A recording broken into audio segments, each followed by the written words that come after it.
આજે તો દરિયામાં 10 કિલોમીટર નીકળીને ઓલ મેકાને લાગી છે બગાનો ડૂસો. હેલો મિત્રો, જય શ્રી કૃષ્ણ, જય માતાજી. સવારનું થઈ ગયું છે મસ્ત મજાનું મોર્નિંગ. સવારનો ગુડ મોર્નિંગ નો ચા પીને હમી લાગી જતા અમારા ઓજાના કામમાં. ઓજાનું કામ ફાઇનલ થયું ને અમારા તો ટીલુ બાબા લાગી જાય પાણીનો પાઇપ લઈને બધું ધોવા. આજે તો ભાઈને સલામી આપીને મેં કરી લીધો ભાઈ સાથે મસ્ત મજાનો કાટો સબ.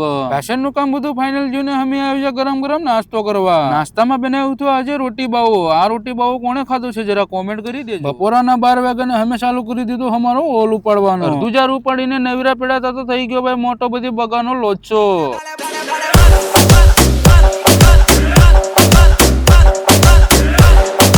બગાનો ડૂસો ફાઇનલી કાઢીને અમે ઉપાડી લીધું અમારું જા. મારે લાગે છે કે ટીલુ બાબા કઈક મોટી ઉપાધિમાં લાગે છે. માલ બધો નીચે ઠેલવીને રૂડાભાઈ ને મહેન્દ્રભાઈ લાગી જાય નાડી ભરવા, કેમ કે આપણે મુકાવાનો છે બીજો ઓલ. ફાઇનલ આપણો બીજો ઓલ તૈયાર કરીને નાખ્યો ને સાથે ગાલા 70 કિલોના પાટલા. પાટલાનું કામ પૂરું થયું ને મુકાઈ દીધા 200 વાયર. આજે અમારા માલમ હતા બગા જોઈને બરોબર મોજમાં. બધું કામ ફાઇનલ કરીને આવી ગયા પાછળ આપણે મસ્ત મજાનો માલ જોવા. માલમાં તો બે હાથ લાંબા બગા ને સાથે હતા મોટા લાંગા વાળા કેકડા. રૂડાભાઈ મુસુ વાળો જેમ્બો બતાવીને કાઢો કાળો બંબર હલવો.